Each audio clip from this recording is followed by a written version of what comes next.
रुको रुको, स्किप मत करना। मेरा ये जो दूसरा चैनल है इसको जाके पहले सब्सक्राइब करो। इसका लिंक मैंने डिस्क्रिप्शन में दिया हुआ है, जो कि इसी वीडियो के डिस्क्रिप्शन बॉक्स में है। आप लोग जाके उसे सब्सक्राइब कर दीजिए।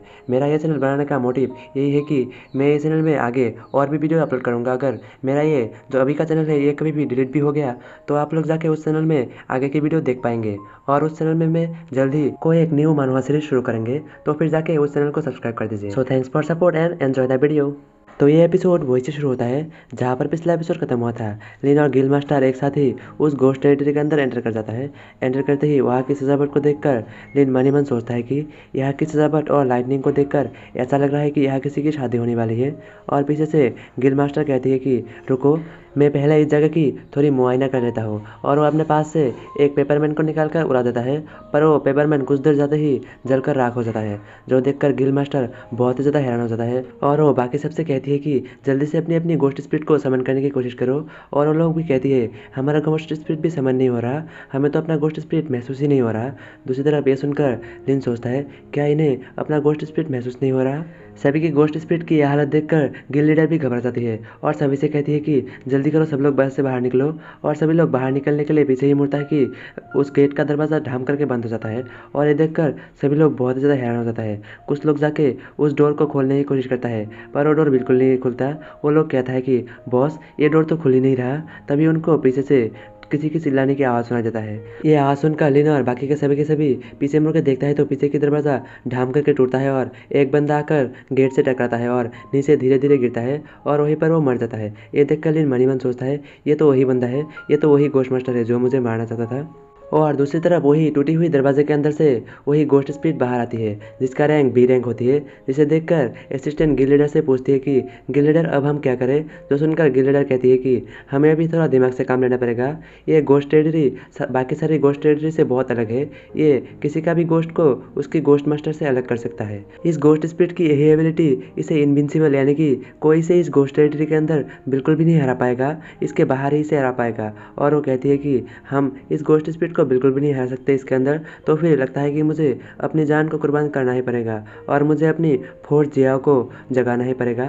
गिल लीडर की बात सुनकर लिन उनके पास आते हुए कहता है कि किसी को भी अपनी जान की सेक्रीफाइस देने की कोई ज़रूरत नहीं है। क्या अगर मैं आपको कुछ देर के लिए इस गोस्ट टेरिटरी से अलग कर दूँ तो क्या आप अपनी गोस्ट स्पिरिट को समन कर सकते हैं। ये सुनकर गिल लीडर कहती है कि हाँ, पर तुम ऐसा कैसे करोगे। जो सुनकर लिन कहती है टोंग टोंग। लिन के टोंग टोंग को बुलाते ही टोंग टोंग उसकी गोस्ट टोकन से बाहर आकर लिन के पीछे अपीयर हो जाती है। लिन के गोस्ट स्पिरिट को समन होते हुए देखकर सभी लोग हैरान हो जाता है और सभी लोग एक साथ कहता है पर कैसे, तुमने कैसे अपने गोस्ट स्पिरिट को समन कर लिया। पर टोंग टोंग बाहर निकलते ही अपने गोस्ट टेरिटरी को ओपन करना शुरू कर देता है और बाकी सबको छोड़कर लिन, गिल लीडर और गिल लीडर की असिस्टेंट एक साथ टोंग टोंग की गोस्ट टेरिटरी के अंदर चले जाते हैं। गोस्ट टेरिटरी के अंदर जाते ही सभी लोग एक साथ कहती है लीडर जल्दी से अपनी गोस्ट स्पिरिट को समन कर लीजिए। जो सुनकर गिल लीडर भी जल्दी से बुलाती है Feng you Jiang by. Gill leader की ये कहते ही आसमान में बिजली चमकती है और उस वेडिंग ड्रेस गोस्ट स्पिरिट के ऊपर हमला होता है, जो कि एक भाले से और कुछ नुकीले पंखों से। वो नुकीले पंख आप लोगों को याद होगा एवेंजर मूवी में जो फैल्कन रहता है उसका भी ऐसा ही नुकीला पंख होता है जिससे वो हमला करता है। और वहाँ पर एक ज़बरदस्त धमाका होता है और कुछ देर बाद धमाका से जो इम्पैक्ट पैदा होता है और धुआं हटने के बाद दिखाया जाता है कि वो गोस्ट स्पिरिट के पास एक भाला गिरा हुआ रहता है और उसके चारों ओर कुछ नुकीले पंख गिरे हुए रहते हैं। और दूसरी तरफ उन दोनों को दिखाया जाता है जिन्होंने उस रेड वेडिंग ड्रेस गोस्ट के ऊपर हमला किया था। उनमें से जो पहला वाला रहता है जो पंखों से हमला किया था उसका नाम रहता है फेंग्यू, जो कि सी लेवल की एक गुड स्पिरिट रहती है। और दूसरी तरफ जिसने भाला फेंका था उसका नाम जियाओबा रहता है, जो कि बी रैंक की एक गुड स्पिरिट रहती है। गिल लीडर की गोस्ट स्पिरिट को देखकर लिन थोड़ा हैरान होता है और मन ही मन सोचता है अरे यार, मैंने सोचा था वो पेपर से बना हुआ इंसान इनकी गोस्ट स्पिरिट है, पर लगता है ये दोनों इनकी गोस्ट स्पिरिट है। और दूसरी तरफ दिखाया जाता है कि वो भाला वाला गोस्ट स्पिरिट ऊपर की तरफ जंप लगाता है और उस वेडिंग ड्रेस गोस्ट स्पिरिट के ऊपर हमला कर देता है अपने भाले से। पर वो wedding dress ghost spirit flash की स्पीड से पीछे की तरफ हट जाता है और दूसरी तरफ वो पंख वाली गोस्ट स्पिरिट फिर से अपने पंखों से उस पर हमला करता है। लेकिन इस बार वो वेडिंग ड्रेस गोस्ट स्पिरिट उसके हमले को डॉज नहीं करता, बल्कि उसके पंखों को अपने हाथों से कुछ टेंटिकल निकालते हुए उन्हें पकड़ लेता है और साथ ही साथ उन पर अटैक भी करता है।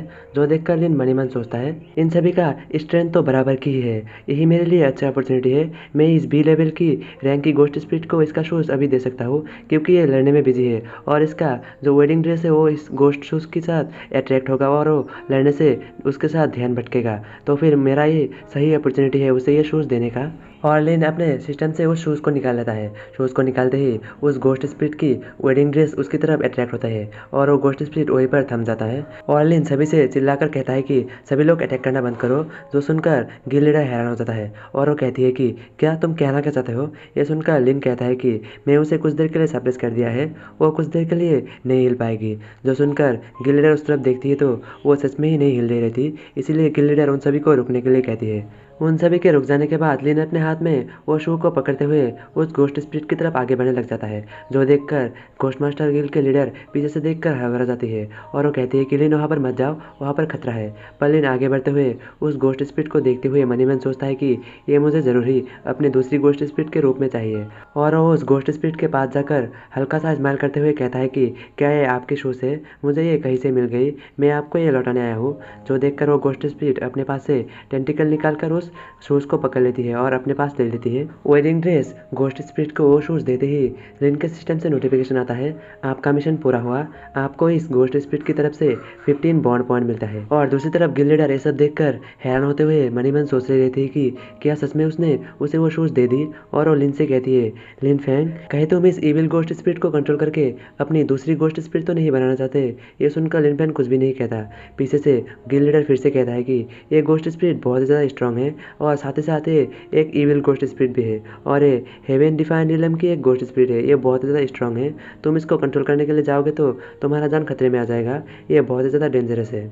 दूसरी तरफ दिखाया जाता है कि वो गोस्ट स्पिरिट अपने शूज़ को पकड़ते हुए अपने पैरों में पहन लेता है।